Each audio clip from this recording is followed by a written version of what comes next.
president. Who is she? Is she a research scholar? And when we are referring to Sardar Patel, what format actually she has quoted? Where from she has got that information that Liaquat Ali Khan has been told by Patel on this manner? If that record is there, let that be placed on the House. Then only.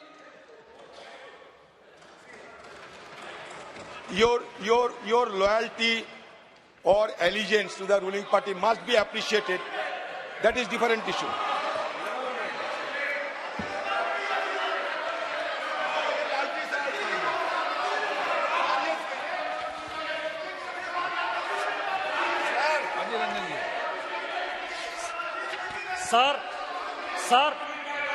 Sir point of order है sir.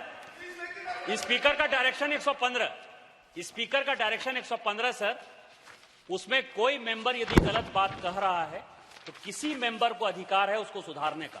अभी इन्होंने कश्मीरियत की बात कही sir. नया कश्मीर और कश्मीरियत शेख अब्दुल्ला का बात था, नारा था। वो अटल बिहारी वाजपेयी का नारा कभी नहीं रहा है। ये उनका क्वाइन है। जमहूरियत और इंसानियत अलग चीज है। कश्मीरियत और नया कश्मीर शेख अब्दुल्ला का नारा। नहीं।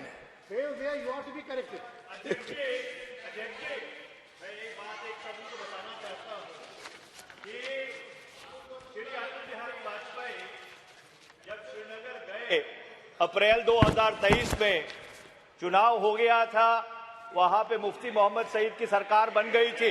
तो उन्होंने कश्मीरियत, इंसानियत और जमहूरियत का नारा दिया था। तो 2003 की बात कर रहा हूं मैं। तो ये कहना कि कश्मीरियत की बात श्री अटल बिहारी वाजपेयी ने नहीं की थी, ये आप श्री अटल बिहारी वाजपेयी की जो लेगेसी है उसके विरुद्ध बात करते हैं।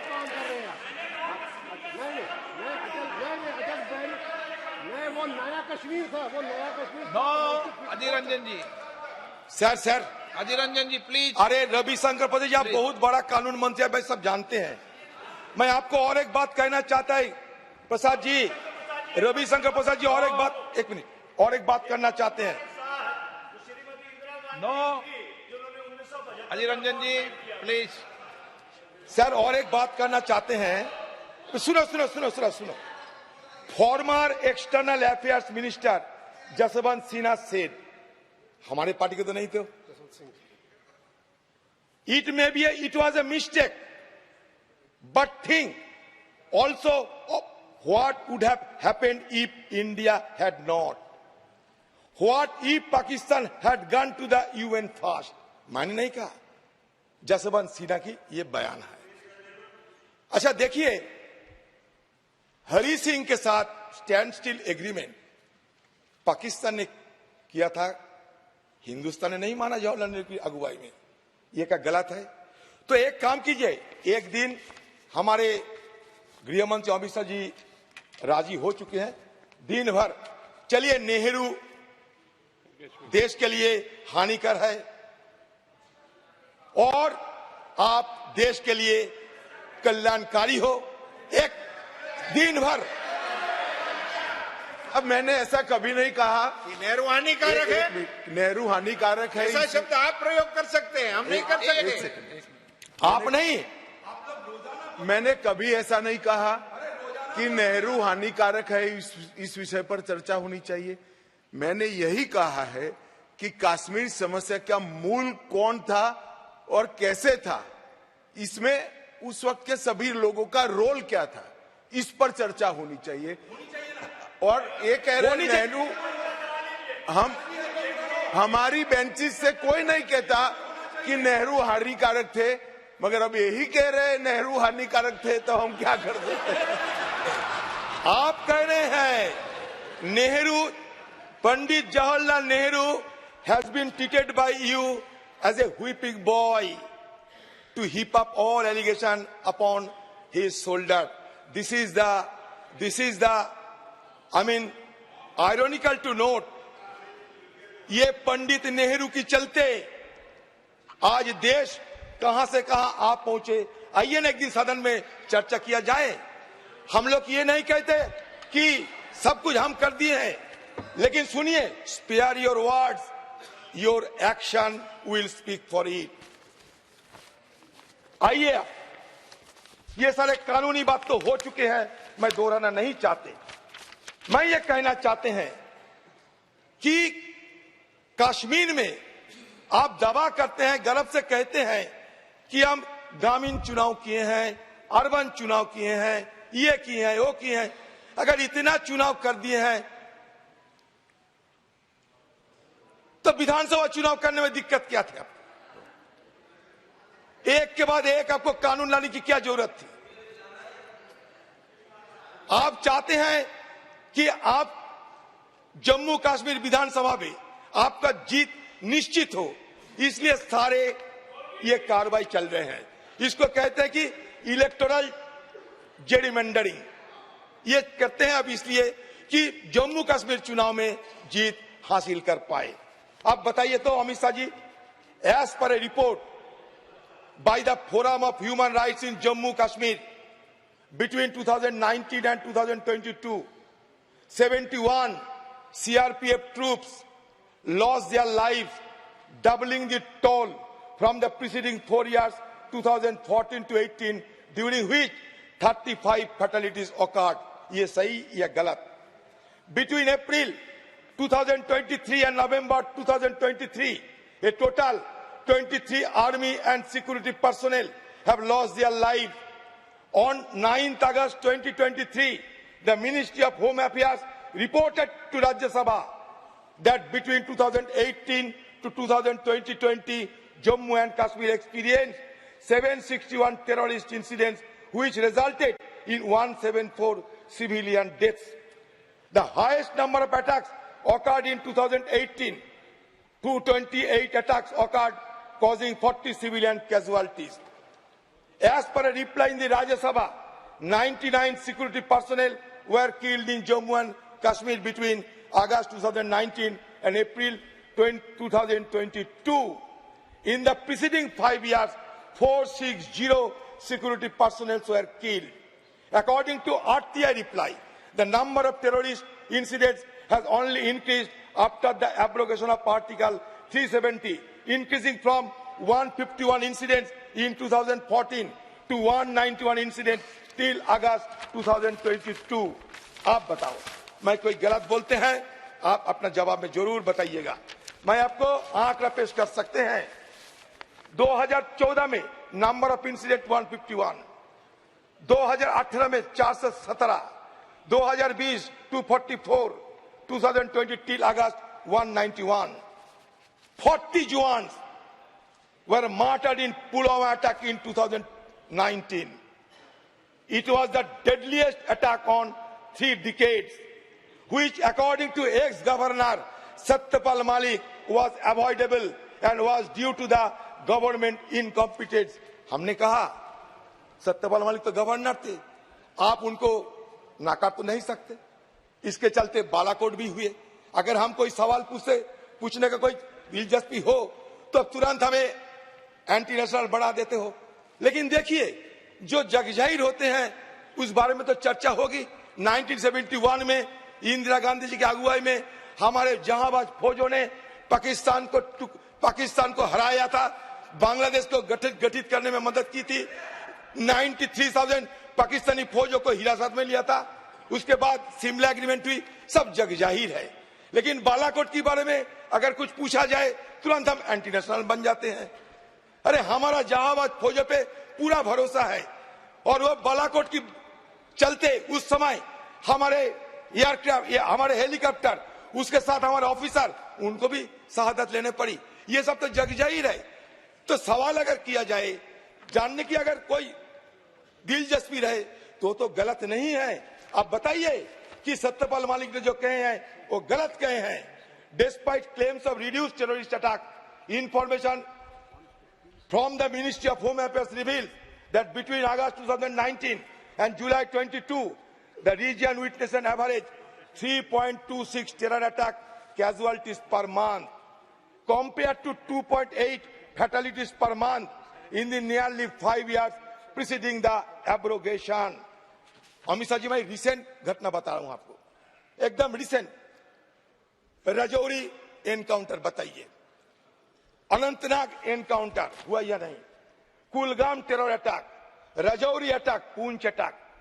हाँ, घाटी में जरूर कमियां आए हैं, लेकिन पीर पंजल की पार, चेनाब वैली, जम्मू रीजियन आप तक तो शांत थे। अभी हुआ कि इस तरह की घटना घट रही है।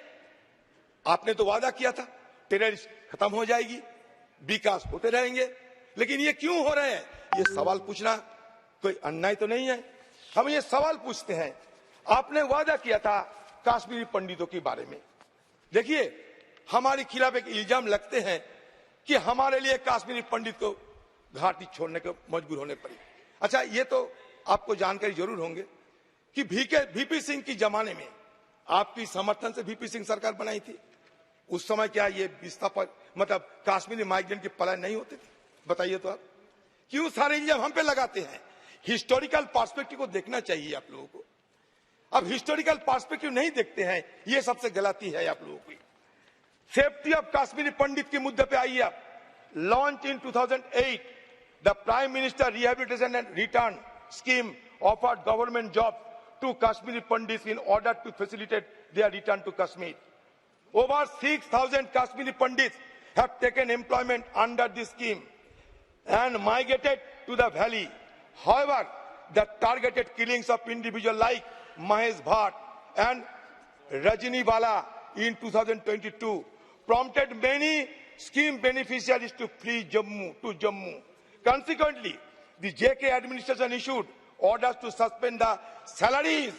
तनख्वाह भी बंद कर दिया था of Kashmiri Pandit employees who had left the valley.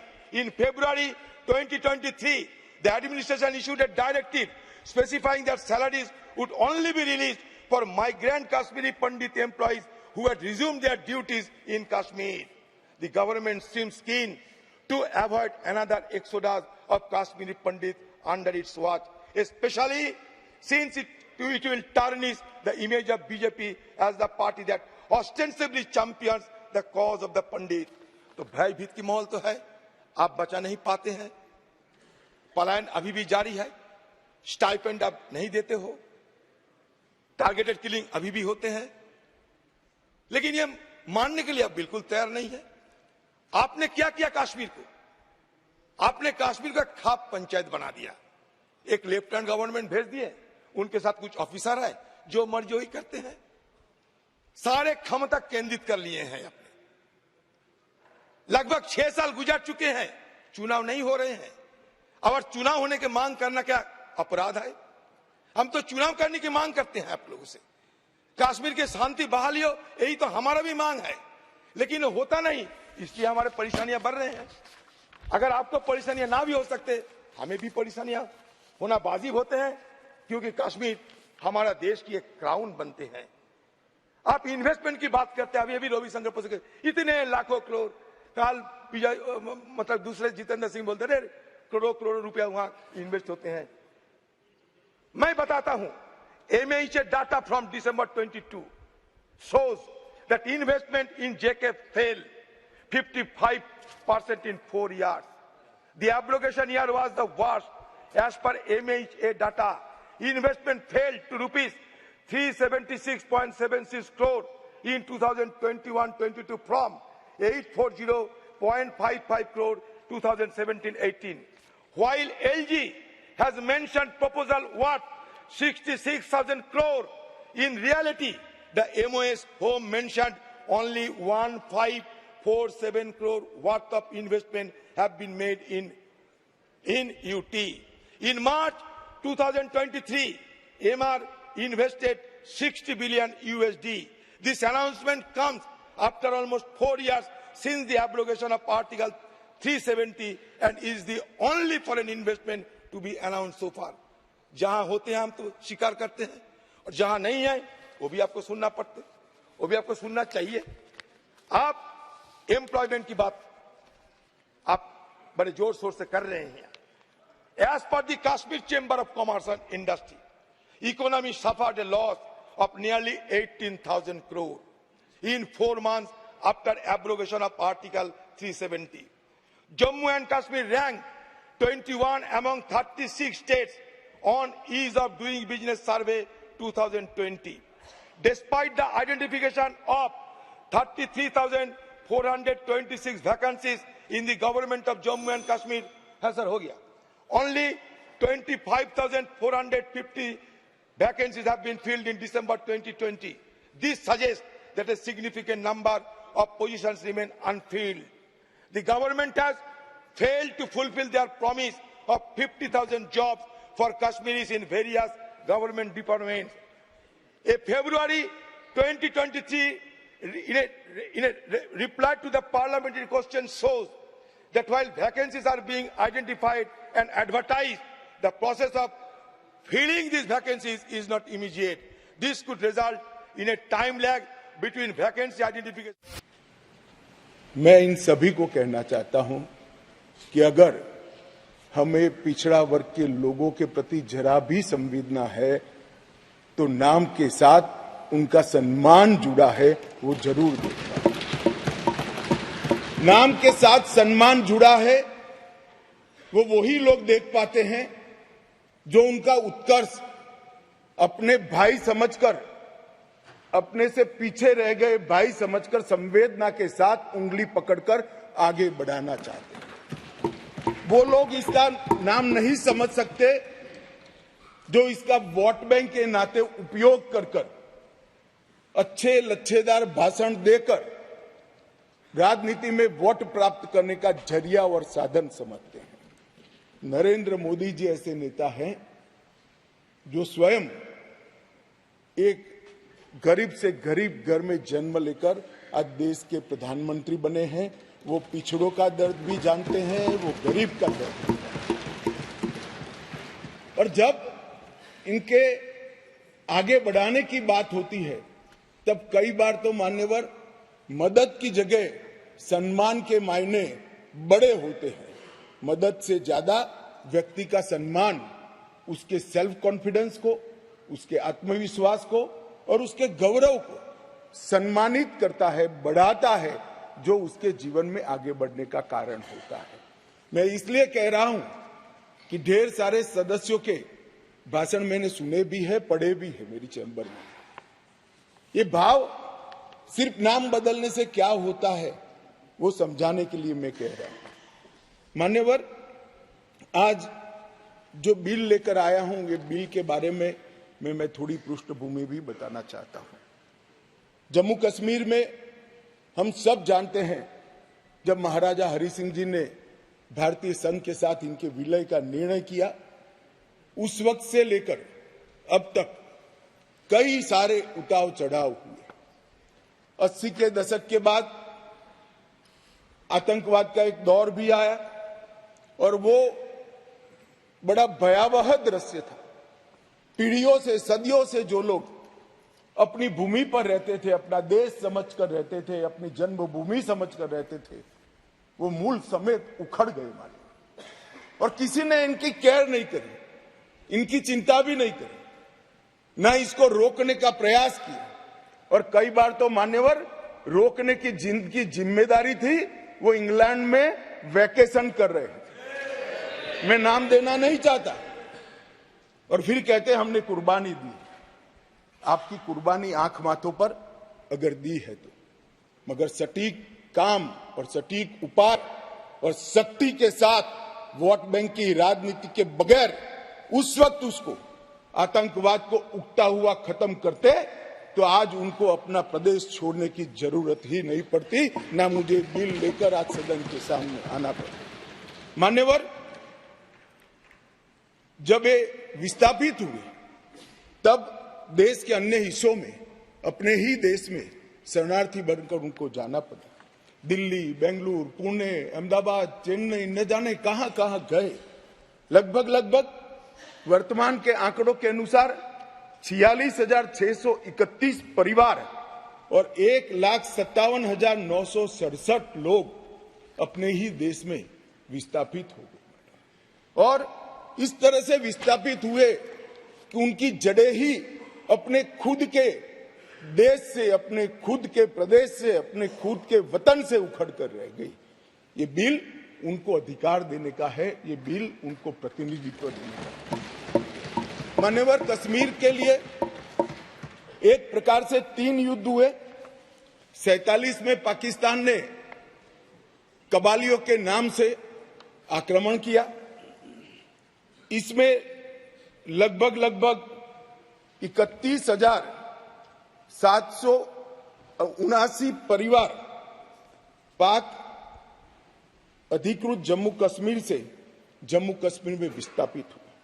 इनमें से 26,319 परिवार जम्मू कश्मीर में और 5,460 परिवार देश भर में फैल गए। वो पाकिस्तान के हमले के शिकार थे।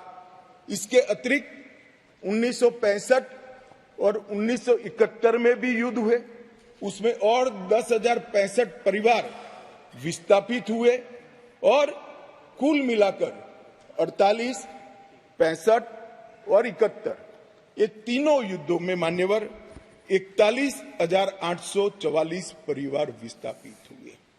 ये विस्थापितों की स्थिति के बारे में मैं बाद में बात करता हूं, परंतु ये बिल है वो उनको अधिकार देने का बिल है। ये बिल उनको प्रतिनिधित्व देने का बिल है। आज वो लोग ऐसी स्थिति में नहीं है कि वो चुनाव लड़कर वहां की असेंबली में बैठ पाए। जो कहते हैं क्या हुआ धारा 370 कहां हुआ 5 और 6 अगस्त 2019 में ये हुआ कि इनकी सालों से न सुनने वाली आवाज नरेंद्र मोदी जी ने सुनी और आज उनको अधिकार मिला। मान्यवर, जिस 5 और 6 अगस्त का बिल 2019 का कुछ लोगों को जूते में पड़े कंकर की तरह खटकता है, उनको मैं बताना चाहता हूं इसी बिल का हिस्सा था न्यायिक डिलिमिटेशन। ये एक शब्द नहीं है, 2 शब्द जोड़कर बना है, क्योंकि पहले जो डिलिमिटेशन हुआ था वो इस तरह से था, एक कॉन्स्टिट्यूएंसी यहां बनी है और दूसरा ये वो कॉन्स्टिट्यूएंसी का हिस्सा 15 किलोमीटर दूर है। क्यों? क्योंकि मुझे चुनाव जीतना है। इस तरह से डिलिमिटेशन हुआ। ये डिलिमिटेशन के सामने मैंने जानबूझकर एज ए लेजिस्लेटर न्यायिक डिलिमिटेशन लिखा था, वो आज मैं सदन को बताऊंगा। डिलिमिटेशन कमीशन, डिलिमिटेशन और डिमार्केटेड असेंबलीज ये लोकतंत्र का मूल, जनप्रतिनिधि को चुनने की इकाई तय करने की प्रक्रिया है। असेंबली जो बनती है वहीं से मतदाता अपना प्रतिनिधि विधानसभा में भेजते हैं। अगर डिलिमिटेशन की प्रक्रिया ही पवित्र नहीं है तो लोकतंत्र कभी पवित्र नहीं रह सकता मान्यवर। इसलिए इस बिल के अंदर हमने व्यवस्था करी थी कि डिलिमिटेशन, न्यायिक डिलिमिटेशन फिर से किया जाएगा और सभी की सुनवाई हुई। डिलिमिटेशन कमीशन जम्मू कश्मीर में सब जगह पे गया, अंतिम जिले से लेकर पहले जिले तक सब जगह घूमे। कई समुदायों के प्रतिनिधियों ने इनको आवेदन पत्र दिए थे। पाक ऑक्यूपाई कश्मीर से आए हुए लोगों ने भी दिए थे और कश्मीर घाटी से भागकर जम्मू में शरण लेने वाले लोगों ने और कश्मीर घाटी से भागकर देश भर में फैले हुए कश्मीरियों ने भी आवेदन दिए थे कि हमारा प्रतिनिधित्व का कोई डिलिमिटेशन कमीशन संज्ञान ले। और मुझे आनंद है मान्यवर कि डिलिमिटेशन कमीशन ने इसका संज्ञान लिया। भारत के इलेक्शन कमिश्नर ने विधानसभा में 2 सीटें कश्मीरी विस्थापितों के लिए नामांकन की जा सके और 1 सीट अनधिकृत ऑक्यूपेशन जो हमारे कश्मीर का हिस्सा पाकिस्तान कर बैठा है, वहां से विस्थापित लोगों में से एक व्यक्ति को नॉमिनेट करना पड़े। ये इसका हाथ। अब इसमें क्या है, पहले भी मिलता था ना, पहले नहीं मिलता था। पहले सिर्फ जरूरत लगे तो प्रतिनिधित्व न हो तो महिलाओं को 2 सीट दी जाती थी। हमने 3 सीटें और अपॉइंट करने की डिलिमिटेशन कमीशन की जो सिफारिश है उसको बिल में परिवर्तित कर कानूनी जामा पहनाकर आज मैं इस महान सदन के सामने उपस्थित हुआ हूं। मान्यवर, इसमें से 2 सीटें काश्मीरी विस्थापितों के लिए होगी जो घाटी से विस्थापित हुए हैं और एक सीट पाक ऑक्यूपाई जम्मू कश्मीर के विस्थापित व्यक्तियों के लिए नामित की जाएगी। इसमें से एक महिला होना जरूरी है। इस प्रकार का एक कानूनी सुधार लेकर आज मैं यहाँ पर हुआ है। डिलिमिटेशन कमीशन के इतिहास में पहली बार 9 सीटें शेड्यूल्ड ट्राइब के लिए आरक्षित की गई है और एसटी के लिए 9 सीटें और अनुसूचित जाति और जनजाति के लिए 20 सीटों का आरक्षण की व्यवस्था करें। नई जो स्कीम बनी है उसमें जम्मू में पहले 37 सीटें थी, 37 सीटें थी। ये भी न्याय का सवाल है। जम्मू में पहले 37 सीटें थी, अब 43 हुई है, 43 हुई है। कश्मीर में पहले 46 थी, अब 47 हुई है और पाक ऑक्यूपाई कश्मीर की 24 सीटें, क्योंकि वो हमारा है, हमने रिजर्व रखी है मान्यवर, 24 सीटों को। इस तरह से पहले 107 सीटें जम्मू कश्मीर विधानसभा में थी, अब 114 सीटें हुई है। पहले 2 नॉमिनेटेड मेंबर हुआ करते थे, अब 5 नॉमिनेटेड मेंबर मान्यवर इसमें होंगे। जम्मू कश्मीर के कानून के हिसाब से 2 महिलाओं को राज्यपाल द्वारा मनोनीत किया जाता है और धारा 15 के अनुसार किया जाता है। और अब इसमें कश्मीरी प्रवासियों में से 2, जिसमें से 1 महिला, और पाक ऑक्यूपाई कश्मीर से 1 नामांकन किया जाएगा। मान्यवर, ये इसलिए संभव हुआ है कि 5 और 6 अगस्त को ये ऐतिहासिक बिल नरेंद्र भाई ने कैबिनेट में पारित किया और इस सदन ने इसको परमिशन दी, इसको मान्यता दी और धारा 370 चली गई। इसी का हिस्सा था ये डिलिमिटेशन कमीशन। मान्यवर, सुरक्षा का परिदृश्य में इस पर बाद में बात करूंगा। ढेर सारे सदस्यों ने इसकी चिंता भी व्यक्त की है, मैं भी चिंतित हूं, परंतु क्या हुआ है वो बताना ये मेरा फर्ज है, क्योंकि एक ओर से रिकॉर्ड पर चीजें आ गई है तो मुझे जवाब तो जरूर उसका देना पड़ेगा। और आज जो धारा 370 हटने के बाद क्या विकास हुआ, आतंकवाद तो अब भी चल रहा है, कश्मीरियत का कितना नुकसान हुआ, ये सारी चीजों के जवाब मैं बहुत डिटेल मान्यवर दूंगा। और ये दोनों जो संशोधन है वो संशोधन आने वाले दिनों में इतिहास इस सदन के इस प्रयास को और सदन के आशीर्वाद को हर कश्मीरी जो प्रताड़ित है वो याद रखेगा, हर कश्मीरी जो पिछड़ा है वो याद रखेगा कि नरेंद्र मोदी सरकार ने 70 साल से दर दर की ठोकरें खाने वाले भटकते हुए अपने ही देश के भाइयों बहनों को न्याय दिलाने के लिए उनको 2 सीटें का रिजर्वेशन दिया और अपना देश छोड़कर पाक ऑक्यूपाई कश्मीर से यहाँ शरणार्थी बने हुए लोगों को रिजर्वेशन दिया। और जो डिप्राइव थे उनको कमजोर लोग ऐसे अपमानित करने वाले शब्द की जगह पिछड़ा वर्ग का संवैधानिक शब्द इनके लिए रखकर आज ये बिल लगभग आया। इन्होंने क्या कहा, कई सदस्यों ने पूछा कि क्या हुआ है इनके लिए, विस्थापितों के लिए क्या हुआ है, रिजर्वेशन देने से क्या होगा। रिजर्वेशन देने से उनकी आवाज कश्मीर की विधानसभा में गूंजेगी और फिर कोई ऐसी स्थिति करना जाएगा तो नहीं रोकेंगे वो, क्योंकि उनकी आवाज वहां। मान्यवर, इसके अलावे 5675 कश्मीरी विस्थापित परिवार आज रोजगार पैकेज का फायदा उठा रहे हैं। ऐसे कर्मचारियों के लिए 6000 फ्लैट बनाने का प्रोजेक्ट था जो नहीं समाप्त हुआ, 14 से शुरू हुआ, मगर अब राष्ट्रपति शासन डालने के बाद लगभग 880 फ्लैट्स बन गए हैं और उनको हैंडओवर करने की प्रक्रिया चालू है।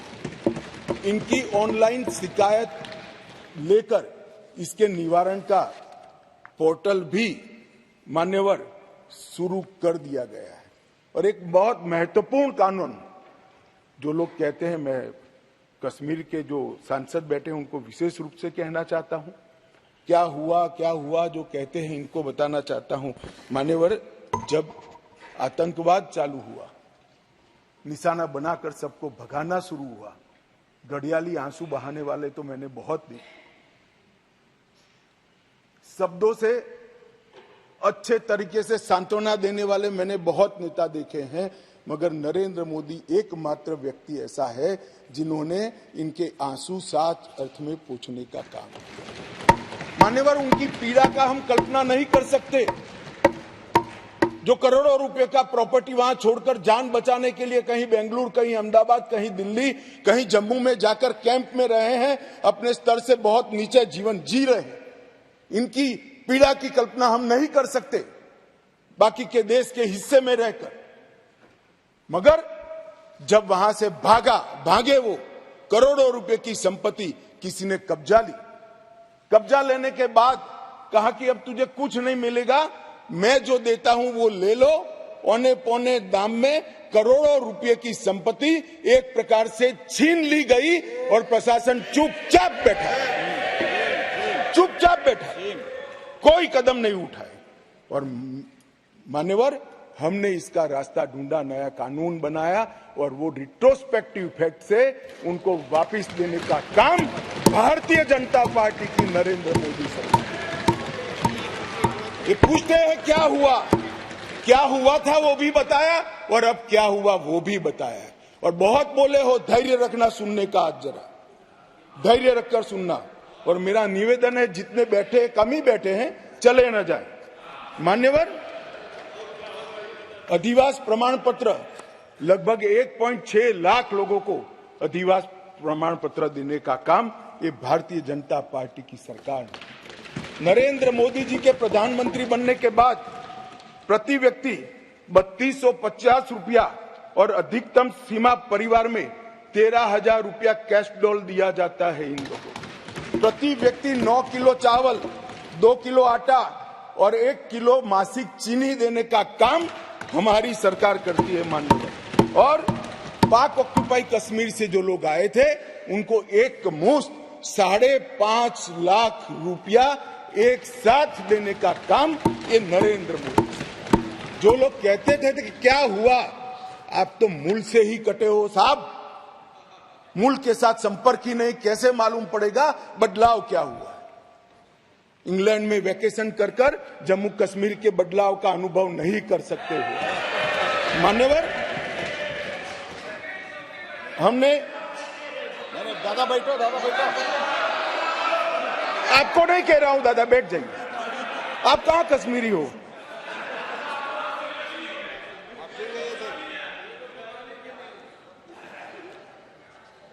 मान्यवर, एक बैकवर्ड क्लास कमीशन बनाया गया, बहुत सहभागिता का अप्रोच बैकवर्ड क्लास कमीशन ने लिया। हितधारकों के साथ कई दौर का बैठकें किया, 198 प्रतिनिधि मंडल और 16,000 लोगों को की सुनवाई हुई। 750 दिन ये प्रक्रिया चली। सभी 20 डिस्ट्रिक्ट में जाकर ये सुनवाई की गई और लगभग 26,000 से ज्यादा पोस्ट में मिली हुई लिखित अर्जियों को भी संज्ञान में ले लिया गया। और जम्मू कश्मीर आरक्षण अधिनियम, इसके अंदर सुधार करने का अभी जो आया है उसमें से एक मूल तत्व, बाकी के 2 बिल तो ST department, schedule tribe department और पिछड़ा वर्ग डिपार्टमेंट लेकर आएंगे, मगर अभी एक तत्वतः फेरफार किया है, बदलाव किया है। जो मसूदी साहब कहते थे कि पहले भी था, हाँ था, पहले था, परंतु कमजोर वर्गों के लिए था। इसकी जगह संवैधानिक नाम अन्य पिछड़ा वर्ग देकर उनका सम्मान करने का काम नरेंद्र मोदी। यहां कांग्रेस के ढेर सारे मित्र बैकवर्ड क्लास करते हैं। कुछ नेता होते हैं जिनको हाथ में कुछ लिखकर पकड़ा लो तो 6 महीने नया कागज ना आए तब वही बोलते रहे। Backward classes. भाई पहले आपका इतिहास तो देखो। मान्यवर, मैं ऐतिहासिक सत्य के साथ इस सदन के अंदर स्टेटमेंट करने में झिझक नहीं रहा हूं कि बैकवर्ड क्लास का सबसे बड़ा विरोध और बैकवर्ड क्लास को रोकने का काम कोई एक पार्टी ने किया है तो कांग्रेस पार्टी ने किया है। मान्यवर, आज मैं पूछना चाहता हूं सदन की, पवित्र सदन के अंदर खड़े रहकर, पिछड़ा वर्ग आयोग को 70 साल से संवैधानिक मान्यता नहीं दी जाती थी। क्यों नहीं दी जाती थी? क्यों उनको यह सम्मान नहीं मिलता था? जबकि संविधान का मैंडेट था, मगर नहीं दिया गया। नरेंद्र मोदी जी ने इसको संवैधानिक मान्यता देने का। मैं आज पूछना चाहता हूं इस सदन के अंदर जो आम सभाओं में बैकवर्ड क्लास कर कर घूमते हैं, मैं फिर से कहता हूं, उनको मालूम नहीं है इनकी पार्टी ने क्या किया है। किसने काका साहेब कालेकर कमीशन का रिपोर्ट रोक कर रखा, वो जवाब होना चाहिए। देश की जनता को मालूम पड़ना चाहिए। मंडल कमीशन के रिपोर्ट तक जब तक वो सत्ता के बाहर नहीं गए तब तक लागू नहीं हुआ, और बाद में लागू हुआ भी तो विपक्ष के नेता ए नाते स्वर्गीय राजीव गांधी ने इसका विरोध किया। मान्यवर, विरोध। और आज वो बैकवर्ड क्लास की बात कर रहे हैं। मान्यवर, वो लोग बैकवर्ड क्लास की बात कर रहे हैं। कभी भी सेंट्रल एडमिशन स्कीम के अंदर बैकवर्ड क्लास को रिजर्वेशन देने का काम कांग्रेस पार्टी ने कभी भी नहीं किया। केवल और केवल नरेंद्र मोदी जी के नेतृत्व में भारतीय जनता पार्टी ने किया। सैनिक स्कूलों में भी दिया जाता है, नीट के अंदर भी दिया जाता है, और सेंट्रल स्कूल्स के अंदर भी पिछड़ा वर्ग के बच्चों को सम्मान के साथ पढ़ने की व्यवस्था ये भारतीय जनता पार्टी की सरकार है। मान्यवर, अब आप इनको बिठा दीजिए।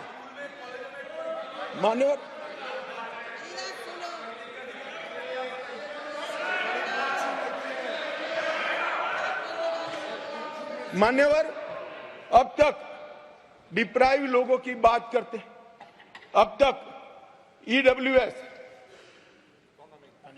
इकोनॉमी का रूप से पिछड़े लोगों को आरक्षण देने की बात कभी नहीं सोची गई। पहली बार नरेंद्र मोदी जी ने अनारक्षित जातियों के गरीब बच्चों को 10% रिजर्वेशन देने का काम। और मान्यवर, आज ये नामकरण में भिन्नता से क्या होता है इनको मालूम नहीं है। इनको मालूम नहीं है। मानो मेरी माँ का नाम कुसुम है, मैं उसको कुसुम बोलता हूँ और माँ कहता हूँ, दोनों को बीच में कितना अंतर है वो माँ को ही मालूम पड़ता है और किसी को मालूम नहीं। नाम तो वही है, व्यक्ति वही है, मगर किस भाव से बुलाया जाता है। जब बच्चा माँ कहकर बुलाता है तो जो प्यार और स्नेह और वात्सल्य आता है वो माँ से ही आता है, नाम से नहीं आता है। मान्यवर, ये नहीं समझ पाएंगे। ये भाषा का सुधार नहीं है, एक कंसेप्ट का सुझाव है, नजरिए का सुझाव है और देखने के दृष्टिकोण का सुझाव है जो नरेंद्र मोदी सरकार कर रही है।